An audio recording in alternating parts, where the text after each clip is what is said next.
Hello and welcome. मैं हूं गुंजन मित्तल और आपका स्वागत है वर्ल्ड कैंसर डे के मौके पर हमारी खास पेशकश में। आज के अपने शो में हम बात करेंगे कैंसर के बारे में। कैंसर काफ़ी घातक बीमारी है और इसका नाम सुनते ही हम सब के होश फाख्ता हो जाते हैं। और पिछले कुछ सालों से कैंसर के मामले बहुत तेज़ी से बढ़ रहे हैं, जिसके पीछे सबसे बड़ा कारण है हमारा बिगड़ता हुआ अनहेल्दी लाइफस्टाइल। और कैंसर के इन बढ़ते मामलों पर रोक लगाने के लिए और लोगों को इस गंभीर बीमारी के बारे में जागरूक करने के उद्देश्य से हर साल 4 फरवरी को वर्ल्ड कैंसर डे मनाया जाता है। इस दिन का जो बनाने का मकसद है वो लोगों को कैंसर के प्रति जागरूक करना है, क्योंकि अगर कैंसर के लक्षणों का सही समय पर पता लग जाए तो इस पर जीत हासिल की जा सकती है। आज वर्ल्ड कैंसर डे के मौके पर हमारे साथ कुछ खास मेहमान जुड़े हैं, जिनके साथ चर्चा करेंगे हम इस गंभीर बीमारी के बारे में। हमारे साथ जुड़ी हैं doctor Mekhla Chandra, MD internal medicine, Tata 1mg से। डॉक्टर अनिल गुप्ता हैं, senior oncologist, Bhagwan Mahavir cancer hospital and research centre से। और साथ ही कैंसर जैसी घातक बीमारी से जंग लड़ने वाली हमारे साथ दो खास मेहमान जुड़ी हैं, मिसिस कविता गुप्ता और मिसिस सविता गर्ग। आप सभी का बहुत बहुत स्वागत है हमारे शो में। डॉक्टर अनिल, मेरा पहला सवाल आपसे आज इस शो के माध्यम से मैं आपसे जानना चाहती हूँ कि कैंसर, हम जब इसका नाम ही सुनते हैं तो बहुत डर जाते हैं, इसे जानलेवा और घातक बीमारी माना जाता है। तो इस समय जब दुनिया भर में हर साल 1 करोड़ से ज़्यादा मामले सामने आ रहे हैं कैंसर के, तो आने वाले समय में भी कैंसर कितना बड़ा खतरा है दुनिया भर के लिए और खासकर हमारे देश के लिए? नमस्कार मैम, मैं आपके टाटा 1mg के अंदर इस प्रोग्राम के अंदर आपने हमें बुलाया, इसका धन्यवाद जी। मैं कैंसर सर्जन हूँ, भगवान महावीर कैंसर हॉस्पिटल जयपुर में। आपने जो पूछा कि कैंसर दिनों दिन बढ़ता जा रहा है और ये हमारी लाइफस्टाइल से एसोसिएटेड है, उसे पूरी तरह से जुड़ा हुआ है। जैसे हमारे पूर्वज भी कहते थे कि जो हम खाएंगे, जो हम पिएंगे और जो हवा लेंगे, वही हमारा शरीर आगे परीक्षित प्रतिलिक्षित करता है, वही आगे बढ़ाता है।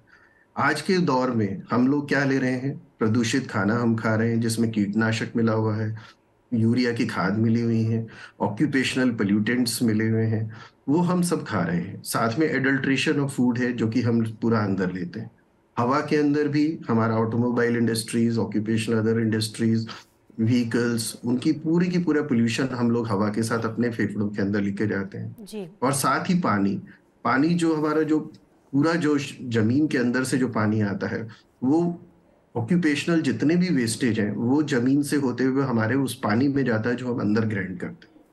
तो इन तीनों ही चीजों को आज इतना ज्यादा पोल्यूशन हो गया है कि हमारा शरीर उस चीज को किस रूप में आगे बढ़ाएगा, कैंसर के रूप में आगे दिखाएगा, या हार्ट डिजीज के रूप में लेके आएगा, हाइपरटेंशन के रूप में लेके आएगा, या किसी और चीज रीनल डिजीजेस के रूप में लेके आएगा। जी। तो ये उसी से हमारा पूरा तरह से एसोसिएटेड है। अब कल ही की एक रिपोर्ट है जो अखबार में आई थी कि एक माइक्रोप्लास्टिक्स हमारा वेन्स के अंदर जो ब्लड होता है उसके अंदर उन्होंने पता लगाया कि एबंडेंट रूप में माइक्रोप्लास्टिक्स मिला है। वो कहाँ से आया? जो आज हम पैकेज फूड खा रहे हैं, जो ये डिब्बा बंद खाना खा रहे हैं, जो अपने पाउचेस के अंदर जो चिप्स है बना, ये अदर थिंग्स जो हम आज ले रहे हैं जो कि प्लास्टिक्स के अंदर आता है, वो सारा का सारा हमारे शरीर में पेट से होते हुए हमारे ब्लड में आता है। और वो माइक्रोप्लास्टिक्स कहीं पर भी जाके, वो चाहे हमारी किडनी में जमा हो, हमारे ब्रेन में जमा हो, हमारे हार्ट के अंदर आ जाए, हमारे किसी जीआई ऑर्गन में जमा हो जाए, वो जहां पर उसका इफेक्ट आता है वहां की बीमारी को वो उस रूप में लेके आ जाता है। तो बिल्कुल। हमें इस चीज के बारे में बहुत अच्छे से ध्यान देना होगा कि ये चीजें, स्पेशली पैकेज फूड्स, जो हम अवॉइड कर सकते हैं। ड्रिंकिंग वाटर, उसको हम अच्छे से साफ करके उसको पिए। जो हवा के अंदर तो हमारा ज्यादा जोर नहीं है, क्योंकि जो हवा है उसे को ही लेना पड़ेगा। और ऑर्गेनिक फूड्स जितना हम खा सकते हैं उसको पूरी तरह पानी से धो के अच्छे से लें, जिससे कि हम बीमारियों को कम से कम कर सकें। जी डॉक्टर, मैं आपसे ये जानना चाहती हूँ कि शरीर में कैंसर की शुरुआत आखिर होती कैसे है? जो कैंसर होता है वो हमारे शरीर में रोजाना कैंसर सेल्स बनते हैं, और जी। हमारा जो बॉडी का जो इम्यून मैकेनिज्म होता है वो उनको डेली डिस्ट्रॉय करता है। तो मेरे में, आपके में और किसी के भी व्यक्ति के अंदर कैंसर सेल डेली बनते हैं और डेली खत्म होते हैं। लेकिन जब हमारी ये इम्यून प्रतिरोधक क्षमता जिसे हम बोलते हैं वो डैमेज हो जाती है इन चीजों के कारण, प्लास्टिक्स के कारण, पिलुएंट्स के कारण, तो वो कैंसर सेल डिस्ट्रॉय होना बंद कर देते हैं और वो इनका एक बल्क बन जाता है, वो सेल्स इकट्ठी होने लग जाती है। और जब ये सेल्स इकट्ठी होकर एक ट्यूमर का रूप ले लेती है तो उसे हम कैंसर कहते हैं। ओके। डॉक्टर मेखला, मैं आपसे जानना चाहती हूँ कि आज महिलाएं और पुरुष दोनों काफ़ी जागरूक है अपनी हेल्थ को लेकर, रेगुलर हेल्थ चेकअप्स भी करवाते हैं, पर दोनों में किस तरह के, अगर दोनों की हम बात करें तो किस तरह के कैंसर्स के मामले सबसे ज़्यादा सामने आ रहे हैं? पुरुष और महिलाओं की हम बात कर रहे हैं। जी गुंजन जी, आपने जो ये पॉइंट आउट किया कि आजकल हम बहुत अवेयर हैं, इसी में मैं एक आपसे ऐड ऑन करना चाहती हूँ जो डॉक्टर गुप्ता ने मेंशन किया कि हमारे जैसे कैंसर क्यों बढ़ रहे हैं। One of the other points is besides हमारा unhealthy lifestyle and exposure to preservatives और जो हमारा खाना पीना है, हैबिट्स हैं, बट अनदर पॉइंट इज कि आजकल अवेयरनेस बहुत बढ़ गई है आम जनता में भी। तो आपके जो टेस्ट्स हैं, जो जिसे हम डायग्नोस्टिक बायस के नाम से भी जानते हैं, आप ज्यादा टेस्ट करवाते हैं उसके बारे में। अगर फैमिली में किसी को पता चला, इवन दूर के रिलेटिव हैं, तो एंड सोशल मीडिया अवेयरनेस की वजह से वी आर इसको अवेयर भी नहीं, हाइपर अवेयर कहेंगे, इसलिए जो कैंसर के केसेस हैं वो एक अलग रूप से भी नंबर में बढ़ रहे हैं, स्टैटिस्टिक्स में बढ़ रहे हैं। So that is also called as diagnostic bias. And coming to अभी जो मेन और फीमेल्स में जो कैंसर है, ज्यादातर 2-3 तो कॉमन कैंसर है, जैसे कि लंग कैंसर। लंग कैंसर इसलिए बढ़ रहा है क्योंकि एक तो हमारी प्रदूषित हवा है, फिर हमारी हैबिट्स लाइक हैवी स्मोकिंग हो गई, आजकल न्यू ई सिगरेट्स, वेपिंग, ये सारे रिस्क फैक्टर्स हैं। देन आपका मोर कॉमन है कोलोरेक्टल कैंसर, या जिसे हम आम भाषा में आप कह सकते हैं पेट का कैंसर, मतलब आंतड़ियों का कैंसर। वो इसलिए बढ़ रहा है क्योंकि अगेन हमारा खाना पीना, जैसे मेरे कलीग ने मेंशन किया about microplastics, preservatives, shelf items हम ज्यादा खा रहे हैं, फ्रोजन आइटम्स खा रहे हैं, यंग जनरेशन में हम देख रहे हैं, तो ये इसके लिए रिस्क फैक्टर है। And then the other third differentiating cancers हैं, जैसे मेन में प्रोस्टेट कैंसर बहुत बढ़ रहा है एंड फीमेल्स में ब्रेस्ट कैंसर। और ये हम देख सकते हैं कि लगभग मेन में 44% of the newly diagnosed cancers in सबसे तीनों से बनते हैं, एंड फीमेल में लगभग 50% ऑफ कैंसर्स इन तीनों से बनते हैं। बाकी आपके कॉमन कैंसर्स में आते हैं ओरल कैंसर, जो अगेन रिस्क फैक्टर्स उसके तंबाकू हैं, सर्टेन वायरसेस हैं, टोबैको चूइंग जैसे हम जिस नाम से जानते हैं, और बाकी आपका आ गया stomach and oesophagus cancer, which is again related to आपकी inner GI tract. So all these risk factors, age group, family history, genetics, ये सब मिला के कैंसर को, जिनसे इंसिडेंस रिस्क है, इसको बढ़ा रहे हैं। बट डॉक्टर मेखला, आज हम बहुत ज़्यादा सचेत हो गए हैं अपनी बीमारियों को लेकर। मैं जैसे कह रही हूँ कि सर्वाइकल कैंसर की इतनी मुहिम चलती है कि यंग एज में आप उसके लिए वैक्सीनेशन करवा सकते हैं, और ऐसे ही ब्रेस्ट कैंसर का भी पता आप काफ़ी सारे टेस्टों के थ्रू कर सकते हैं। फिर भी 1 करोड़ हर साल दुनिया भर में कैंसर के मामले आते हैं, तो ये कितनी बड़ी चिंता की बात है। देखिए, जैसे जैसे हमारा लाइफस्टाइल बढ़ता जा रहा है, जिस वे में, जैसे फॉर एग्जांपल हमने सर्विकल कैंसर की बात करी, उसका मेन रिस्क फैक्टर होता है सर्टेन वायरसेस जो अनप्रोटेक्टेड सेक्स से या अनहाइजीनिक कंडीशन से ज्यादा बढ़ते हैं। ये आपने बहुत अच्छा पॉइंट आउट किया कि उसके लिए एक वैक्सीन है, बट ये ज्यादातर जनता को नहीं पता होगा कि इसके लिए वैक्सीन है, स्पेशली टर्शरी सेंटर्स में, अगर आप गांव एरिया में जाएंगे तो। और पता भी है तो अगेन कॉस्ट की वजह से या बहुत डिफरेंट रीजंस की वजह से यंग लड़कियां नहीं लगाती हैं इन्हें। हालांकि अभी इंडिया में ही एक खुद की प्रोडक्शन आई है रिसेंटली, जो सर्विकल वैक्सीन के लिए बनी है, and it's built in India only. तो हमारी duty as a medical community ये बनती है कि हम इन चीज़ों की, इन वैक्सीन के बारे में मोर अवेयरनेस करें अपने पेशेंट्स को, जो रिस्क फैक्टर्स है उनको कंट्रोल करें। जैसे आपने ब्रेस्ट कैंसर मेंशन किया, उसकी भी अभी काफ़ी इंसिडेंसेस बढ़ गए हैं, but the good news is on what ever its worth इसकी इनका ट्रीटमेंट भी बहुत अच्छा हो रहा है, एंड जो सर्वाइवल रेट है ओवरऑल वो बढ़ता जा रहा है। इंसिडेंस बढ़ रहा है बट सर्वाइवल रेट भी बहुत बढ़ रहा है। जी बिल्कुल।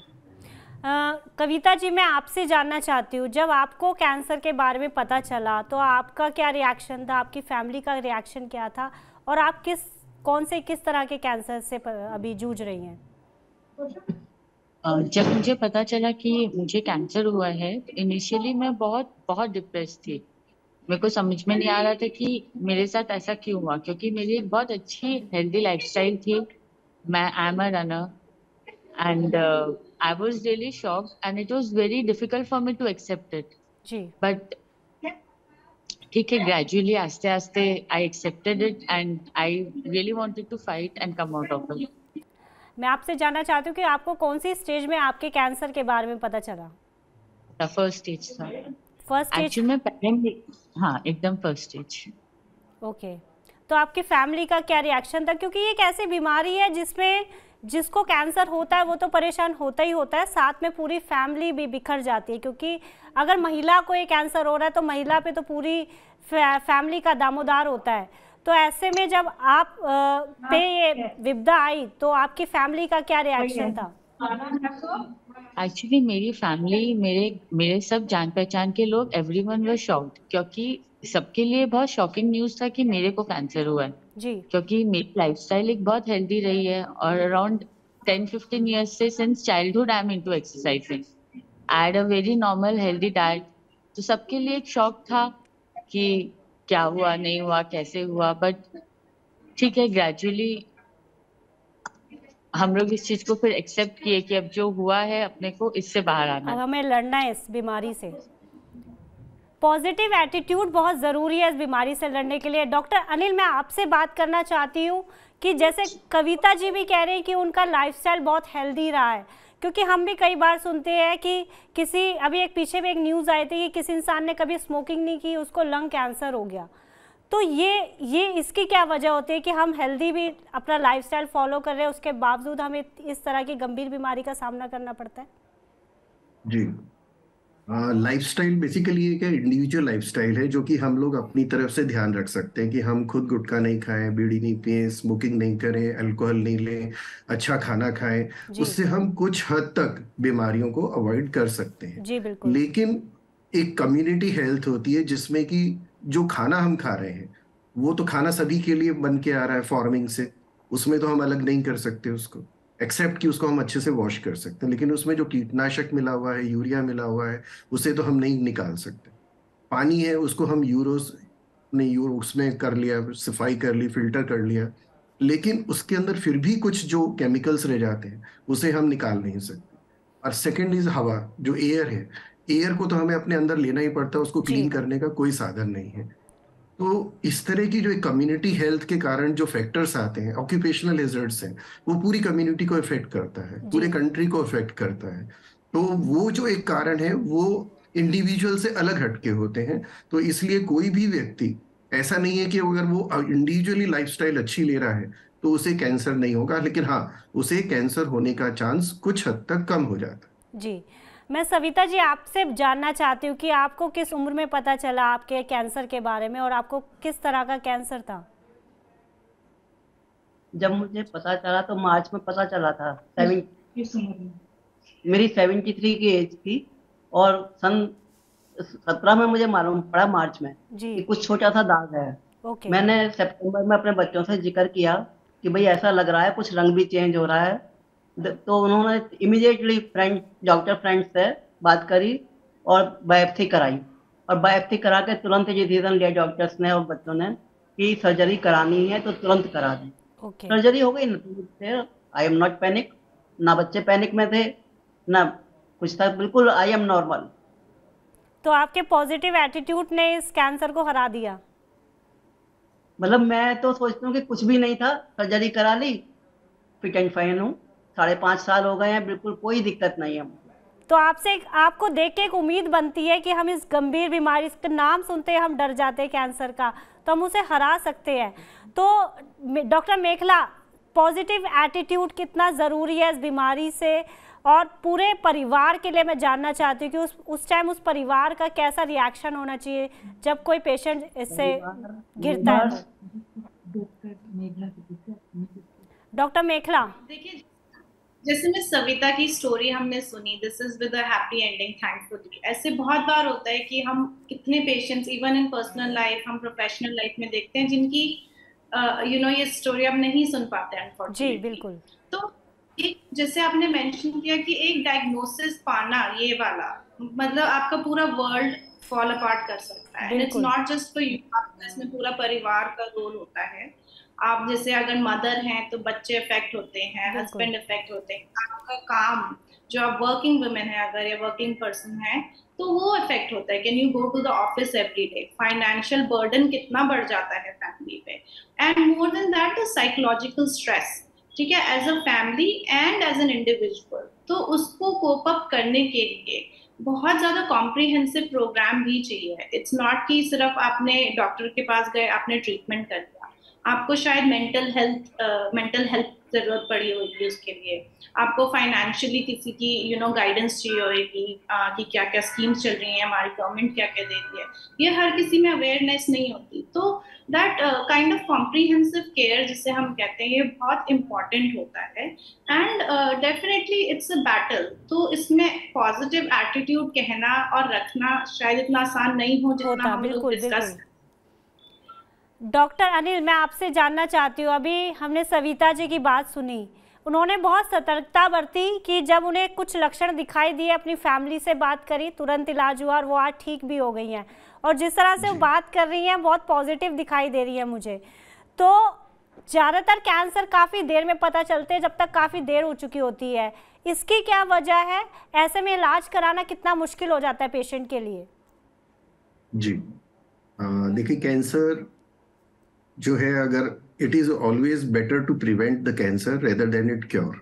लेकिन अगर हमें कैंसर हो ही गया है तो कुछ टेस्ट होते हैं जिससे हम इनका अर्ली पता लगा सकते हैं, और वो बिल्कुल जनरल टेस्ट होते हैं। जैसे रूटीन हीमोग्राम, जैसे सीबीसी अपन करा लेते हैं, स्टूल टेस्ट है, यूरिन टेस्ट है, सिंपल एक्सरे टेस्ट है, सोनोग्राफी एब्डोमेन है।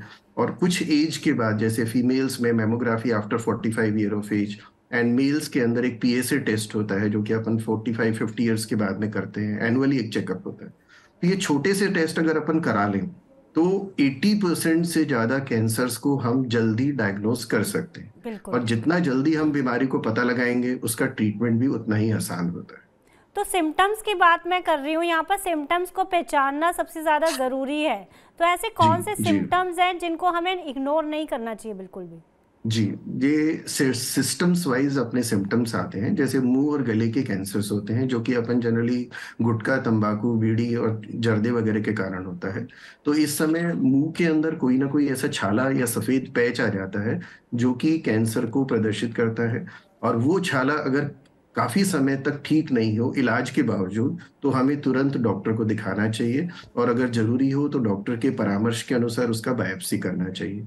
गले में अगर कोई गांठ है उसको हमें तुरंत चेकअप कराना चाहिए, क्योंकि कोई भी गांठ सामान्य नहीं होती, वो उसमें कैंसर का लक्षण हो सकता है।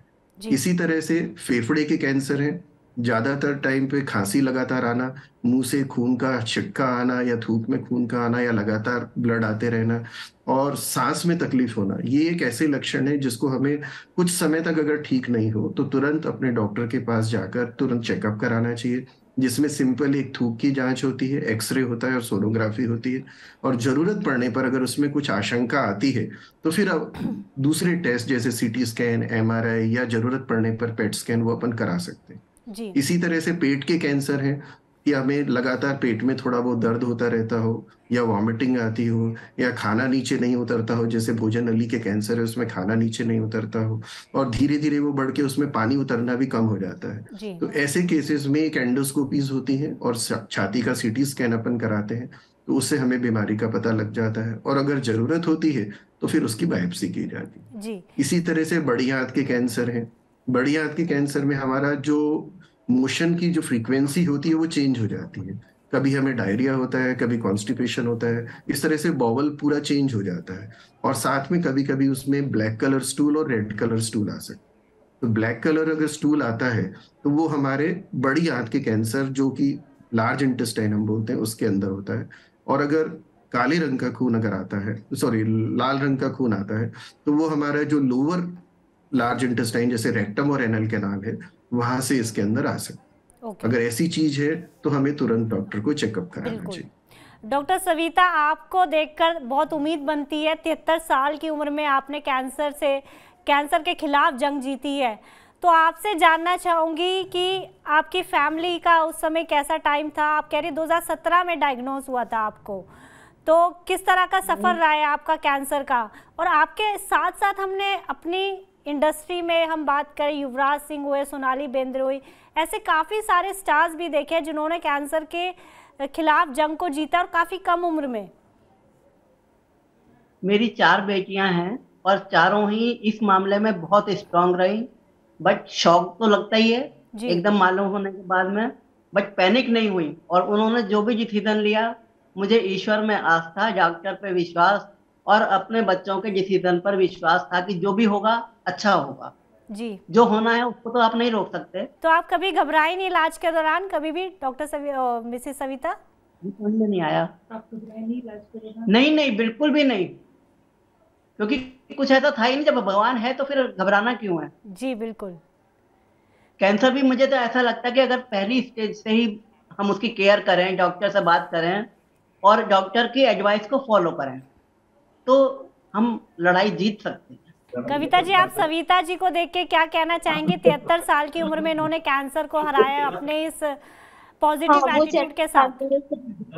मैम, उनको देख के मुझे बहुत अच्छा लग रहा है। इतनी पॉजिटिविटी, इतना strength, and it's really good कि जब वो कर सकते हैं तो ये कोई भी कर सकता है। एंड सीरियसली, कैंसर का सिर्फ नाम डरावना है, बाकी if you have the strength you can really come out of it.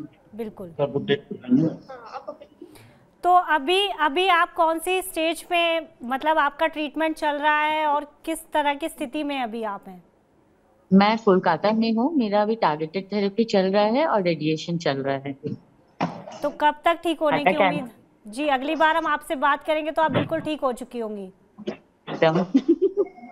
Ji doctor मेखला, आपके पास आते हैं। तो कैंसर से बचाव करने के लिए हम टेस्टों की बात कर रहे थे, अभी बताया था डॉक्टर अनिल ने कि अगर हम सही टाइम पे इसको पकड़ लें कैंसर को तो इसका इलाज मुमकिन है।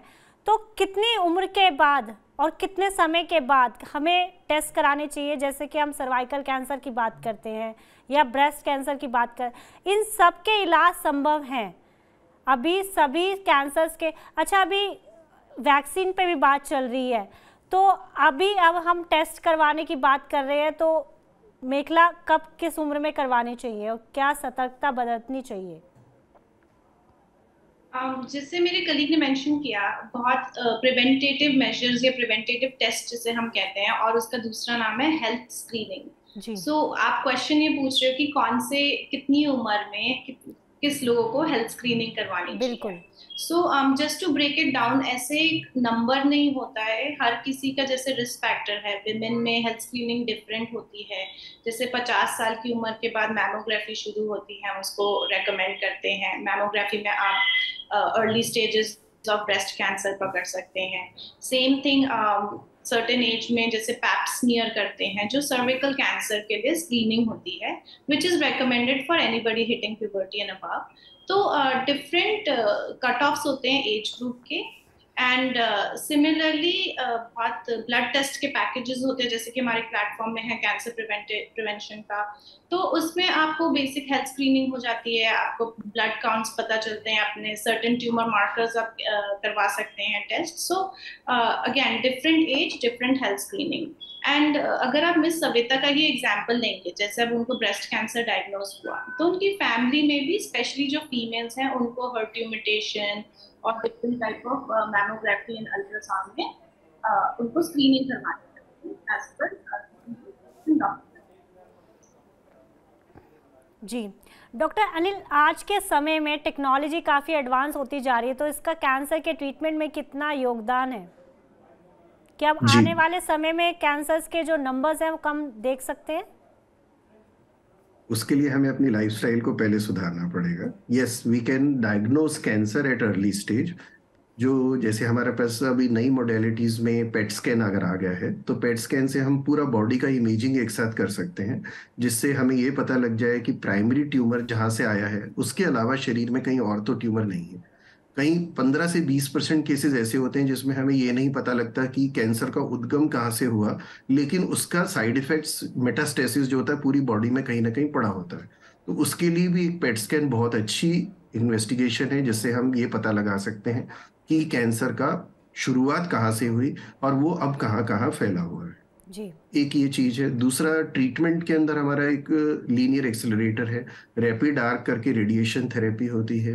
लीनियर एक्सेलरेटेड रेडिएशन थेरेपी में एक IMRT और IGRT टेक्निक्स होती हैं, और साथ ही आजकल एक अपना प्रोटोन बीम आजकल चालू हो गया है, जैसे चेन्नई के अंदर और एम्स दिल्ली के अंदर यह भी चालू हुआ है। तो उससे भी हम कैंसर को टारगेट करके कम साइड इफेक्ट के साथ उस ट्यूमर को नष्ट कर सकते हैं। जी। वैक्सीन की भी पीछे बात हुई थी कि वैक्सीन भी जल्दी उपलब्ध होगी कैंसर के लिए, तो ये कितनी बड़ी खुशखबरी होगी पूरी दुनिया भर के लिए। सर्वाइकल कैंसर में जैसे कलीग ने बताया, ये इसकी वैक्सीन अब इंडिया में बनने लग गई है। यूरोपियन कंट्री में ये ऑलरेडी अवेलेबल थी। इसका जो एज ग्रुप है ये जानना जरूरी है, क्योंकि जब हम ये cervical cancer vaccine 9 to 12 year की एज पे लगाते हैं, तो इसके हमारे टोटल 3 शॉट्स लगते हैं, 0, 2 and 6 पे। तो इससे करीबन ऑलमोस्ट 90-95% हम सर्वाइकल कैंसर को खत्म कर सकते हैं, जो कि ह्यूमन पेपिलोमा वायरस के कारण होता है। अगर हम किसी कारण से डिले भी हो जाते हैं वैक्सीन लगाने में, तो 12 से 15 साल या 16 साल की उम्र तक भी हम इसको लगा सकते हैं। तो उससे भी हमें करीबन 60 to 70% सर्वाइकल कैंसर से प्रिवेंशन में मदद मिलती है। जी। इसी तरह से कुछ इम्यूनोथेरेपीज आजकल आई हैं, जो कि हमारे बॉडी के इम्यून सिस्टम को एक्टिवेट करती हैं और टारगेट करके उस ट्यूमर सेल्स को खत्म करती है जहां वो रखा हुआ है, विदाउट डैमेजिंग नॉर्मल सेल्स। तो इससे साइड इफेक्ट कम होता है और ट्यूमर को खत्म करने में मदद मिलती है। डॉक्टर, कैंसर से बचाव के लिए हमें किन बातों का ध्यान रखना चाहिए? आप बार बार लाइफस्टाइल मेंशन कर रहे हैं, तो लाइफस्टाइल में किस तरह के सुधार की जरूरत है आज की तारीख में? देखो, इसको हम इंडिविजुअल फैक्टर्स और कम्युनिटी फैक्टर्स को डिवाइड कर सकते हैं। जैसे इंडिविजुअल हम अगर लें, तो हम पान, बीड़ी, गुटखा, सिगरेट, शराब, इन चीजों को अवॉइड कर सकते हैं। पैकेज फूड हम नहीं खाएं। साथ में जो खाना है वो गर्म हो, ठंडा खाना हमें नहीं खाना चाहिए। और जितना जल्दी बना हुआ खाना हम खा लें, उसको बगैर फ्रिज में रखे हुए उसको हमें खा लेना चाहिए। इसी तरह से पानी को जितना हम फिल्टर करके या बॉईल करके ले सकते हैं, उसे हमें यूज करना चाहिए। और ऑक्यूपेशनली जो हैजर्ड्स होते हैं, जैसे अपना ये इंडस्ट्रियल हैजर्ड्स हैं, उनको वेस्ट कलेक्शन एक अलग कंट्री के अंदर कोई अलग से स्कीम बने कि उसे हम पोल्यूटेंट्स को कहाँ डालना है बजाय नदियों में डालने के, उसे और उस वेस्टेज को हम खत्म करें। इसी तरह से यूरिया और कीटनाशक का उपयोग हम कम से कम करें, जिससे कि हमारे भोजन के अंदर वो न जाए और कैंसर को हम कम कर सकें। इसका एक एग्जाम्पल मैं आपको देना चाहता हूँ कि यूरोपियन कंट्रीज में एक रिसर्च हुआ था करीबन 30-40 साल पहले। उसमें जो प्रेग्नेंट फीमेल्स होती हैं, उनके फीटल ब्लड, उनमें जो फीटल ब्लड था उसका टेस्ट हुआ था कि इनके फीटल ब्लड में कितने कार्सिनोजेंस हैं। उनके अंदर करीबन अराउंड 40 to 50 कार्सिनोजेंस उनको मिले, और एक कार्सिनोजन ऐसा था जो कि उस लैंड से, उस जमीन से अराउंड 40-50 ईयर्स बिफोर खत्म कर दिया गया था। इसका मतलब वो अगर पोल्यूएंट्स, वो कार्सिनोजन अगर उस समय ब्लड में अवेलेबल है, तो हमें ये मानना चाहिए कि जो केमिकल 40 साल बाद भी उस जमीन के अंदर, उस मिट्टी में मौजूद है, तो आज अगर हम उसके ऊपर प्रिकॉशन रखते हैं, तो हमारी सॉइल को, हमारे पानी को क्लीन होने में कितना समय लगेगा? It will take hundreds of year. तो एटलीस्ट हम अपने आने वाली जनरेशन्स को अगर आज हम ध्यान देते हैं, तो कैंसर से बचाव कर सकते हैं। बिल्कुल। डॉक्टर सविता जी, मैं आपसे बात करना चाहती हूँ, आप क्या कहना चाहेंगे? हमारे दर्शकों को क्या सलाह देना चाहेंगे आप? मैं कहना चाहूंगी कि कैंसर बीमारी खतरनाक जरूर है, मगर इससे घबराने से और परेशानी बढ़ती है, घर वाले भी परेशान होते हैं।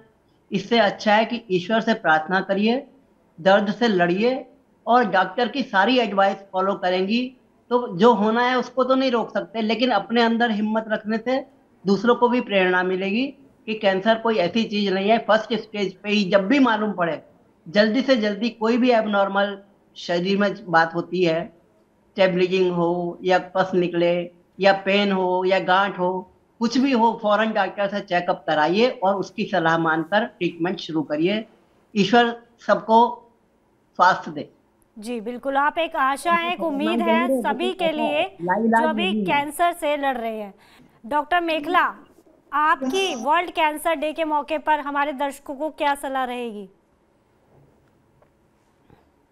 आपके चैनल के through I would just try to first of all bring attention कि जो कैंसर जो वर्ड है उससे आप ना डरिए। इनफैक्ट आजकल इतनी एडवांसमेंट्स हो गई हैं, आप अगर आप इसको डिवाइड करें, प्रिवेंटिव ट्रीटमेंट हो गया है एंड एक्चुअल ट्रीटमेंट में जैसे हम ऑलरेडी डिस्कस कर चुके हैं कि there is radiation therapy, chemotherapy, immunomodulator therapy, तो काफ़ी एडवांसमेंट्स हैं। बट इस ट्रीटमेंट में अगेन कोई भी आप कैंसर पेशेंट को जानते हैं एट पर्सनल लेवल या even at whatever level, आप उसमें ये ध्यान दीजिए there is a lot of psychological support needed, there is a lot of other treatments, जैसे पेन कंट्रोल होता है, उनका न्यूट्रिशन कैसे लेना है, उसमें भी एक बैटल होती है। जैसे कि आप स्वॉलोइंग खराब हो जाती है जब किसी को टारगेटेड रेडिएशन मिल रही है, जैसे कि थायराइड कैंसर में।